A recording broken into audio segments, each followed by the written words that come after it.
The American Revolution was not a simple story of colonies rebelling against a distant king. It was a tangled struggle of political ideas, economic grievances, personal ambitions, and global rivalries that transformed a collection of scattered provinces into a new nation. It began not with dreams of independence, but with arguments over rights, taxes, and power. After Britain's costly victory in the 7 Years' War, the empire turned its gaze on the American colonies, eager to raise revenue and tighten control. But colonists, who had long enjoyed salutary neglect, a lax enforcement of trade rules, reacted with outrage when Parliament suddenly sought to assert authority. When Parliament imposed the Sugar Act in 1764 and the Stamp Act in 1765, requiring taxes on legal papers, newspapers, and even playing cards, colonists erupted in protest. They insisted they couldn't be taxed by a body where they had no elected representatives. Mobs burned effigies of tax collectors, merchants organized boycotts of British goods. Parliament repealed the Stamp Act but passed the Declaratory Act, asserting its right to legislate in all cases whatsoever. Soon came new taxes under the Townshend Acts on tea, glass, lead, paper, and paint. Again, Americans resisted. In March 1770, a tense crowd taunted British soldiers, throwing snowballs and insults. Shots rang out, and 5 colonists fell dead in what became known as the Boston Massacre, inflaming public opinion. In 1773, Parliament attempted to rescue the struggling East India Company by granting it a monopoly on selling tea in the colonies. To patriots, this was another insult. On a December night, Boston rebels dressed as Mohawk Indians boarded ships and dumped hundreds of chests of tea into the harbor. Britain retaliated with the coercive acts, closing Boston's port and stripping Massachusetts of self-government. To many colonists, who saw themselves as Englishmen equal in rights, this was proof that Britain intended to crush their liberties. To the revolutionaries of the 18th century, Enlightenment ideals, challenging the divine right of kings, asserting that rulers must have the consent of the governed, affirming the people's right to overthrow tyrannical governments, and recognizing that all humans are born with natural rights to life, liberty, and property, were not new. But they were now ready to put these principles into practice. Delegates from 12 colonies met in Philadelphia in 1774 as the First Continental Congress. They petitioned King George III to repeal the oppressive laws and organized a colony-wide boycott of British imports. They also urged each colony to raise and train militias, Minutemen ready to fight on short notice. Even at this stage, most Americans still hoped to avoid war and reconcile with Britain if their rights were respected. But King George and Parliament remained intransigent, rejecting the Congress's petitions. By early 1775, royal authority was collapsing in much of New England as local patriots took control of town governments and armed stockpiles. On the night of April 18, 1775, British General Thomas Gage, the military governor of Massachusetts, sent 700 redcoats on a secret march from Boston to Concord to seize rebel leaders and munitions to forestall an uprising. But patriot spies, including Paul Revere, got word out, and local militiamen mustered.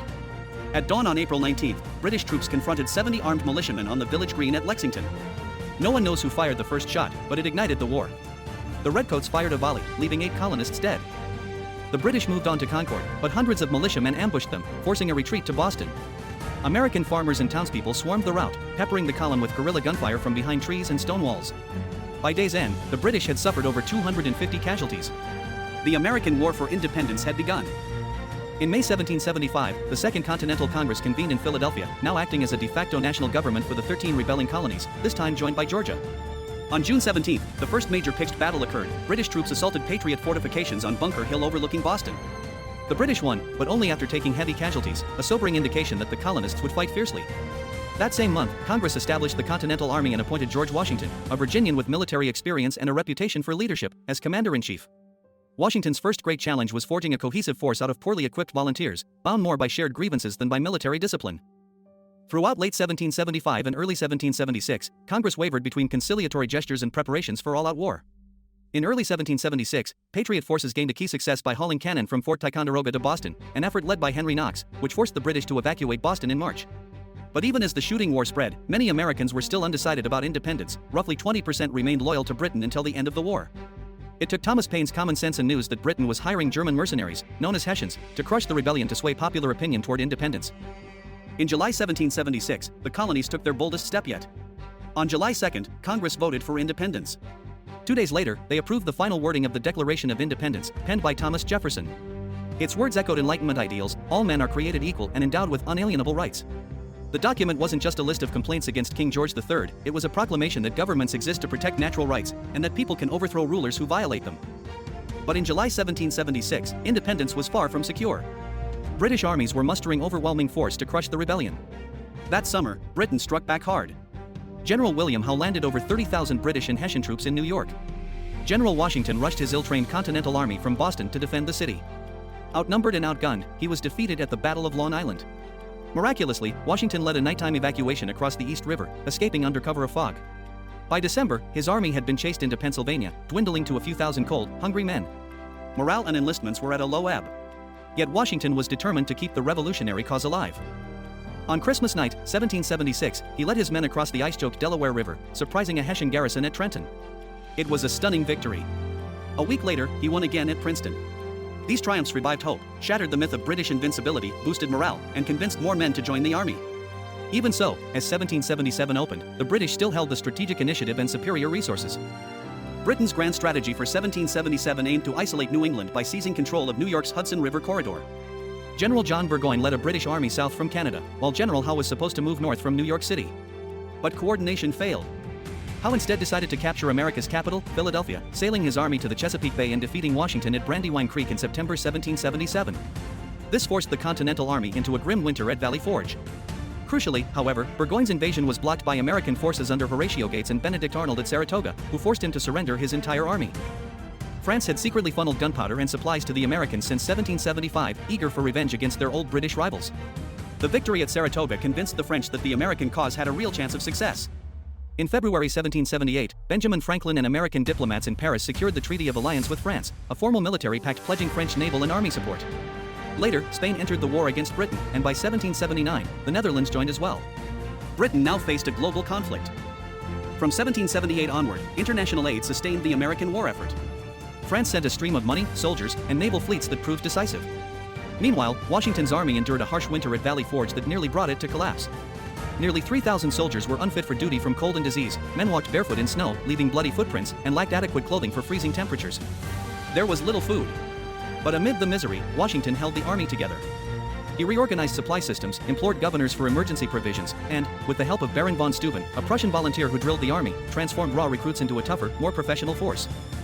In 1778, Washington's troops held their own at the Battle of Monmouth in New Jersey, fighting the British to a standstill on a blistering June day.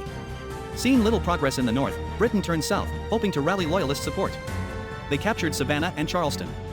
Yet in the backcountry, patriots like Francis Swamp Fox Marion waged guerrilla war, harassing British supply lines.